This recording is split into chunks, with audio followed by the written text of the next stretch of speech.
Mas como eu estava dizendo, então liberdade para a gente não é um problema, né? Eu faço o que quero, eu vou para onde eu quero, eu como o que eu quero, eu dou para quem eu quero, e se eu quiser e ela não quiser, problema meu, ou seja, nem sempre a gente faz o que quer, mas a liberdade para nós aparece como liberdade individual. Mas nem sempre, até porque existe uma discussão sobre o que é liberdade. A liberdade para a gente é um problema filosófico. Está em questão a liberdade. Agora, não no Afeganistão, a liberdade não está em discussão ainda como nós. Mas, desde que os Estados Unidos chegou lá e abriu o precedente da liberdade para que as mulheres pudessem ter uma liberdade maior, agora está difícil do Talibã retornar, trazer a mentalidade das pessoas para a maneira como elas pensavam antigamente. Está difícil. Então, a liberdade lá ainda está muito arraigada aos valores do passado. Mas para a gente, que faz parte dessa cultura ocidental, a liberdade é uma questão individual. É problemática porque, como a gente estava falando, né? Você falou, a gente come quem a gente quer, a gente dá para quem a gente quer, a gente não. Eu não. Aliás, eu estava até discutindo hoje com algumas pessoas. Na realidade, se a gente pensar bem, quem come é a mulher, né? Que é ela que bota para dentro, né? Não é verdade? Quando a gente come alguma coisa, o que a gente faz? A gente bota na boca, não é verdade? Então, se alguém come alguém, não é o homem. Não é verdade? Pensando de uma maneira lógica. De uma maneira lógica, né? Come e bebe de canudinho, né? Então, liberdade para a gente é uma questão que é problemática. Mas para algumas sociedades tradicionais, a liberdade não está em discussão. Ou seja, mulher não trabalha fora. É assim que pensa a mentalidade tradicional do Afeganistão. Mas os Estados Unidos passou por lá, deixou lá uma marca e deixou para as mulheres uma ideia de que elas podem estudar, de que elas podem trabalhar fora. A coisa é tão séria que tem uma juíza lá, que depois que os Estados Unidos saiu, a mulher é juíza. Mas para ela sair na rua tem que ir um garotinho de 5 anos acompanhando ela. Um garoto de 5 anos tem mais moral que uma juíza, porque ele é homem. Entendeu? Então, em algumas sociedades, a liberdade não está em discussão. Por exemplo, vocês já ouviram falar das castas na Índia? A Índia tem uma política de castas. Tem a casta dos professores, a casta dos jornalistas. Então, se você nasce dentro de uma casta. Você não tem liberdade de passar para outra casta, ainda tem isso lá. Está obrigado a trabalhar naquilo. Exatamente. E se você for sem casta, você faz os serviços mais desclassificados da sociedade, porque você não tem casta nenhuma. E quem tem casta não pode se casar com quem não tem casta. E se você for na casta A, você não pode fazer o que a casta B faz. Então, lá na Índia, a liberdade ainda não é vivida como nós pensamos a liberdade. Entendeu? Porque para a gente do Ocidente, que tem essa mentalidade ocidental, a liberdade é uma questão individual. Mas se a gente for comparar com o passado, a gente vai ver que no passado a liberdade não era individual. Por exemplo, na Índia, até hoje tem mulheres, tem casais que só se conhecem no dia do casamento. Você sabia disso? Casamento arranjado. Casamento arranjado. Imagina você chegando no dia do casamento, a mulher aparece para você no dia do casamento, o maior trubufu. O que você faz? Eu saio correndo. E você? Faz o quê? Parece um marido para você no dia do casamento com a maior cara de bolacha, cara de sapo. Você faz o quê? Então, lá a liberdade não é vivida como a gente, em muitos setores da sociedade.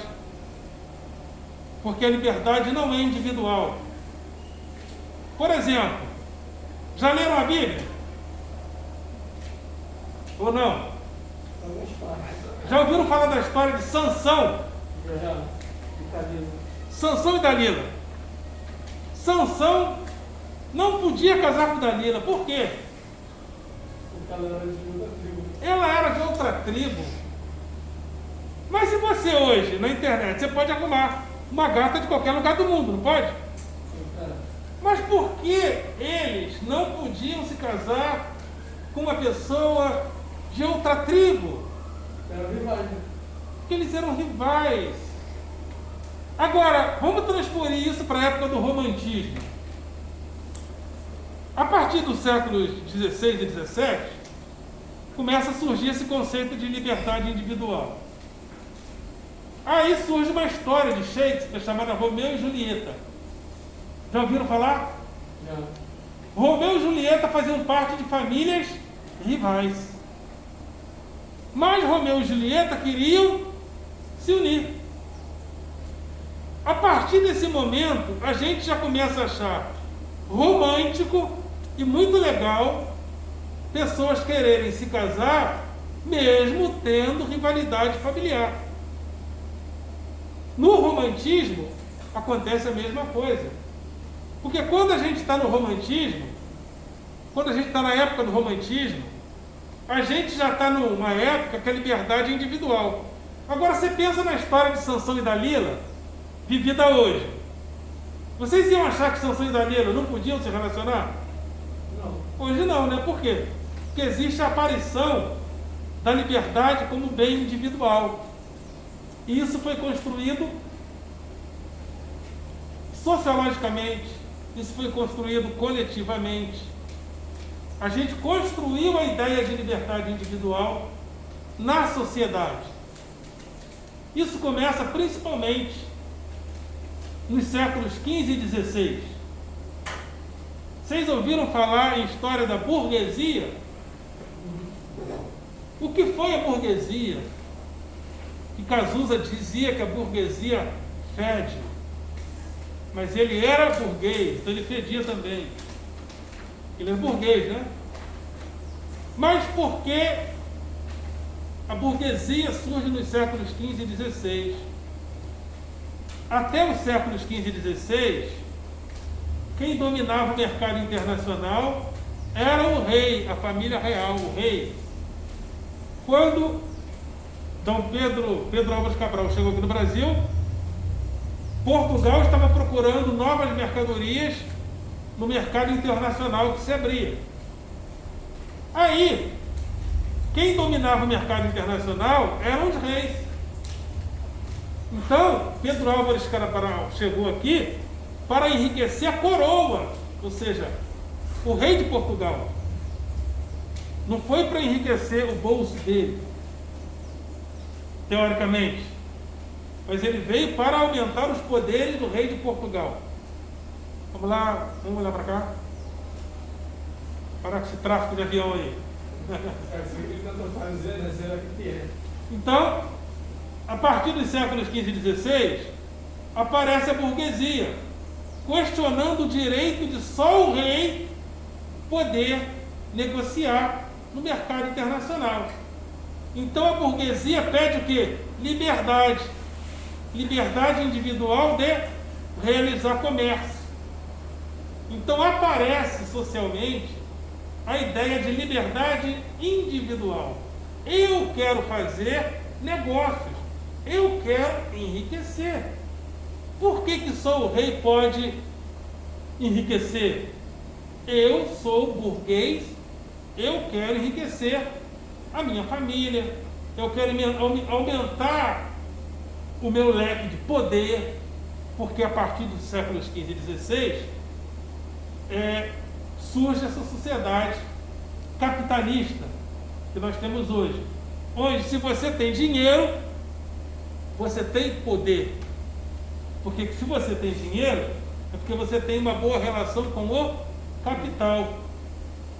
Essa sociedade surge a partir dos séculos XV e XVI, com a burguesia que queria liberdade de comércio. Por isso que esse pensamento é chamado de pensamento liberal. O que é o pensamento liberal? É o pensamento que entende que a sociedade deve ser guiada pela iniciativa de cidadãos que querem investir. Então a burguesia surge com a ideia de liberdade individual. Essa ideia de liberdade individual que surge como um valor econômico vai virar um valor político, principalmente na Revolução Francesa, Revolução Americana, que vai transformar a liberdade individual num bem político. Por quê? Eu sou livre, não sou? Posso fazer o que quero, entre aspas. Mas como eu vou conciliar a minha liberdade individual com o interesse coletivo? Esse é um problema moderno. É um problema que surge na modernidade, desde a burguesia. Aí esse mesmo problema vai chegar na cultura, através do romantismo. E vai dizer, aí o amor se torna aliado da liberdade. As pessoas não se casavam por amor. Você sabia? Você vai se casar por amor? Hein? As pessoas não se casavam por amor. O amor hoje ele é individual, sexual e romântico. Nós amamos quem? Quem nós queremos amar, quem nós sentimos que amamos e quem nós temos tesão, não é isso? Essa é a pessoa que a gente ama. Antigamente não. O amor não tinha nenhuma relação com o sentimento. Aí essa ideia de liberdade individual chega no romantismo. E a gente continua agora produzindo essa ideia de que a gente tem liberdade individual. Só que agora nós temos um outro problema, nós estamos cada vez mais solitários. A gente não luta pela liberdade mais coletivamente. A gente luta individualmente e isolado. Cada um por si e Deus contra todos. Antigamente era cada um por si e Deus por todos. Agora cada um por si e Deus isolado, lutando pelos interesses dele também. Entre aspas, né? Estou aqui ironizando esse tipo de comportamento nosso hoje. Porque nós estamos socialmente isolados. Nós não lutamos mais por interesses coletivos. Vocês são muito novos, vocês fazem parte da geração Z. Já ouviram falar? Da geração de vocês? Não. A geração Z. Essa geração que já nasce conectada. Essa geração que já nasce conectada com o mundo moderno é uma geração que não tem mais lutas coletivas, muitas lutas coletivas que a unem, como antigamente. Nós tínhamos os movimentos operários, onde os operários lutavam pela liberdade, em nome da causa operária. Essa geração de vocês aqui, vocês lutam por quê? Aliás, boa pergunta. Vocês poderiam me responder? Vocês lutam por quê? Para ter um bom emprego? Para ter dinheiro, né? Para ter dinheiro. Você disse tudo agora. Agora, socialmente, é suficiente cada um lutar só para ter dinheiro? Não. Ser alguém Hã? na vida. Oi? Ser alguém na vida também. Ser alguém na vida Mas ser alguém na vida envolve dinheiro. envolve dinheiro. Nessa sociedade que nós estamos agora, ser alguém na vida envolve dinheiro. Você disse tudo. Mas é sustentável todo mundo lutar só por si? E como fica o planeta, por exemplo? Ou você não acredita no aquecimento global? Ou você não acredita no aquecimento global? Está havendo aquecimento global, segundo especialistas. O que nós fazemos para que não haja aquecimento global? Menos poluição. Oi? Menos poluição. Dizem até que o PUM fura a camada de ozônio. Então, a princípio, seria não soltar PUM. Né? Seria uma campanha ecológica, né? Não peidem. Porque, segundo o especialista, uma vez o cara foi no programa Jô Soares, foi muito engraçado. O cara chegou com essa tese, né? De que o PUM fura a camada de ozônio. E a camada de ozônio protege a Terra da violência dos raios ultravioletas do Sol. Então, certos fenômenos da natureza furam a camada de ozônio. E ele chegou com essa tese de que o PUM fura a camada de ozônio. Aí ele falou que 50% das pessoas do planeta tem esse problema, né? Um pouco exacerbado. Aí o Jô Soares falou, então um de nós dois aqui tem esse problema, eu ri muito. Mas é isso. A pergunta é, o que nós fazemos para que o planeta seja melhor, por exemplo? Porque tem lugares do mundo que estão sofrendo por causa disso. A Europa não chegava a quase 50 graus. Está chegando a quase 50 graus. Alguns europeus não suportam o calor dessa natureza. O que acontece? Eles têm morte súbita, às vezes. Uma vez eu estive em Buenos Aires e o calor a gente está acostumado aqui no Brasil com 40 graus, né, às vezes. Uma vez eu fui a Buenos Aires, o calor lá chegou a 35 graus. Os caras estavam morrendo, os animais do zoológico estavam ficando desidratados com 35 graus, porque eles não estão acostumados. Uma vez eu fui a Santa Catarina também, eles falaram lá que 32 no máximo para eles. Passou de 32, eles já estão morrendo. Mar del Plata é a mesma coisa. Estive num lugar chamado Mar del Plata. Aqui no Brasil? Não, na Argentina. Aí eu falei com um cara lá que a gente às vezes chega a 40 graus aqui. O cara, o quê? 40 graus? 30 aqui a gente já está morrendo. 30. Só que a temperatura do planeta está mudando por causa da nossa interferência no meio ambiente.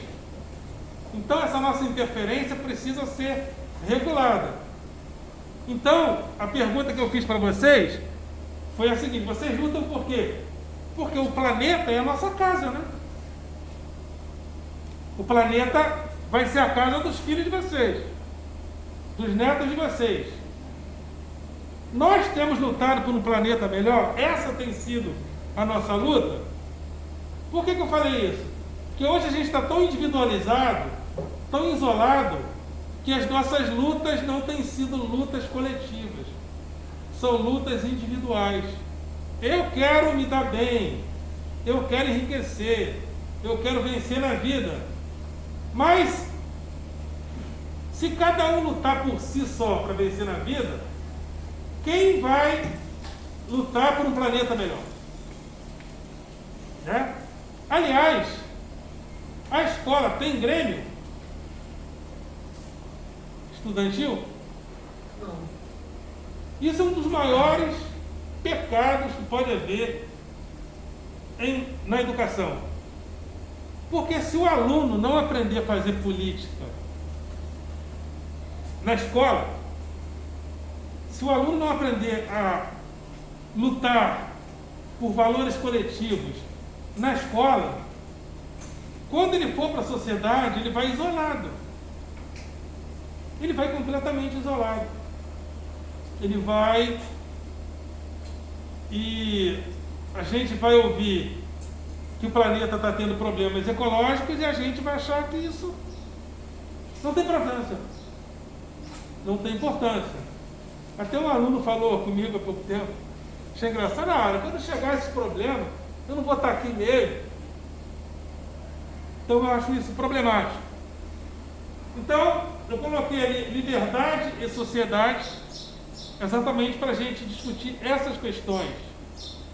Né? Hoje em dia nós estamos muito aqui isolados no nosso smartphone, entendendo que o mundo está aqui, mas é importante, penso eu, lutar por valores coletivos. Por isso que eu coloquei aqui liberdade e sociedade. A liberdade sempre aparece para a gente como uma construção social. Nós construímos essa sociedade onde nós nos isolamos de interesses coletivos. Mas estamos na escola e podemos reconstruir isso, ok?